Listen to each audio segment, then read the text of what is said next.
A woman that cannot walk 3 steps behind a man should be stabbed in the back and die. Well, Naoya, you really gotta be careful about what you say, man, because karma's a bitch. Man, I today we're just gonna be talking about Naoya, and this is gonna be different from my other breakdown videos on the channel because I'm not really looking for like a philosophical type of vibe. I'm not really looking for like the deeper meaning from what we already saw because he hasn't been animated yet, so I don't want to like.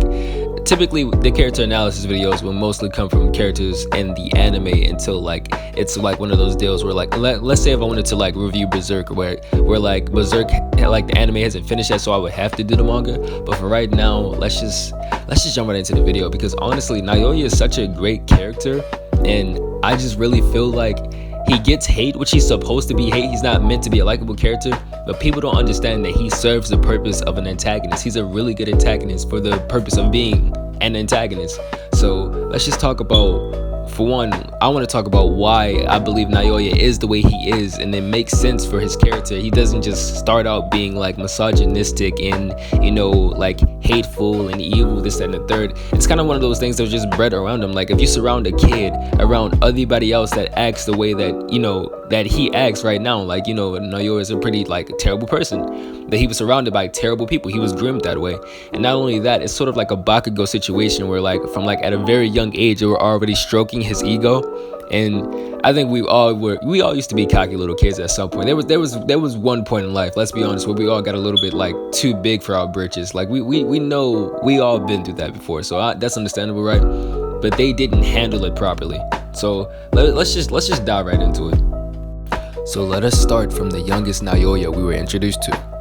At like, I'm guessing, I don't even know what age this is. If I had to guess, I'd say he looks like 12 or 13, right?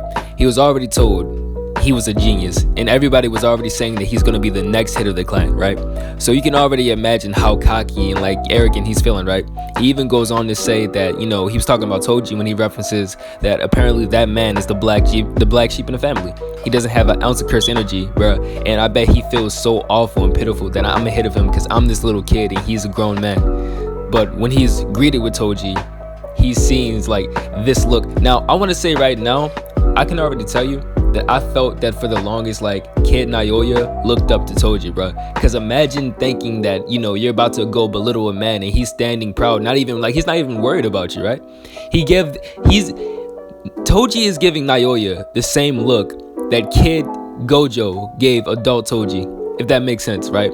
Like he's like looking at him like he's a small fry, like he can handle him anything he wants. And I think Toji plays a big part in Naoya's character, you know, growing up, because Naoya, despite saying that he hates his brothers, right, constantly goes out of his way to freaking praise Toji. And in that aspect, like it's been like ever since we introduced Naoya, so you know he's not fully a terrible person because he at least acknowledges Toji's strength that nobody else did in that family. And you even see bits and pieces of like Toji's personality sprinkled through Naoya if you pay attention. For instance, they are both stubborn as fuck. Like if you know what I mean, go watch the Toji versus Gojo fight, and then go watch the freaking Maki versus Naoya fight, and you can see how, you know, how they make similar faces and they both are like sort of in denial with the fight. Toji had his pride on the line, and I'm guessing so did Naoya in that fight too, because Naoya didn't even want to fathom that she could even be on Toji's level, because he has such a high regard for Toji and Gojo to some extent. But you feel me? Like if you really look at the parallels, you can easily see what I'm talking about when you go read the chapters in the manga and everything like that. Go watch the Toji fight, and then go look at the Maki fight, and you can even do like a side-by-side comparison if you want to really understand what I'm saying. Not only that, but he also carries Toji's sort of like carefree demeanor type deal, like just the way he like sits and like acts like himself, like he has everything figured out when clearly he doesn't.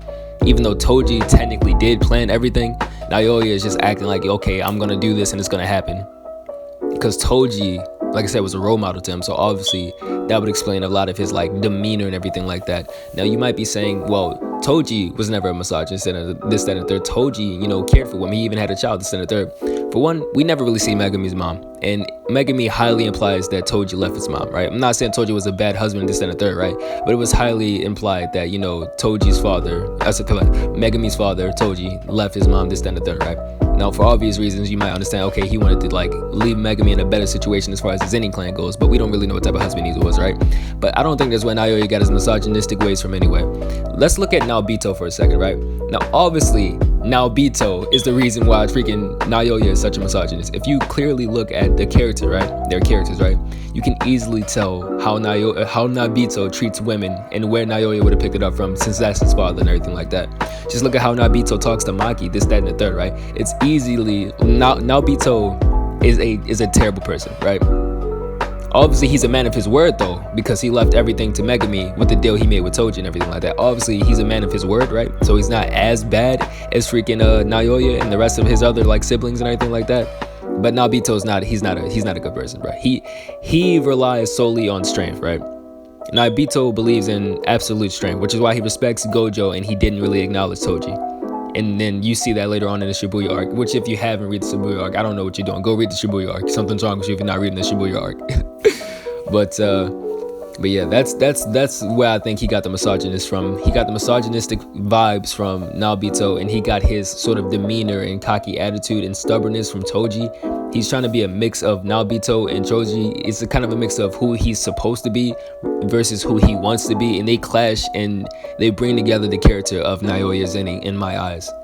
Now, that's just my perspective on why I think he is the way he is, and here's why I think you should love him, because he serves the purpose so well. You can see how his family and his environment made him to be the character that he is, right? Because if they didn't stroke his ego, right, you don't know how Naoya would have turned out, right? It could have been a Megami situation for all you know, where he just doesn't like the Zenin clan at all. Or like a Maki situation, right? Let's say like, oh, if Naoya wasn't going to be the head of the clan and they didn't stroke his ego and call him a genius, this and the third, and he met Toji, maybe he would have actually looked into like, he would have actually like, you know, wanted to be like one of Toji's subordinates, or like he would have wanted to be like Toji even more and just rebel against the clan because he was denied something that he thought he should have from birth. You feel me? There's so much that could have been done with this character, and I'm just glad that Geige Akutami even included him in the first place. I'm so happy for Naoya, and I can't wait to see him get animated. He's one of my favorite antagonists because he serves that role.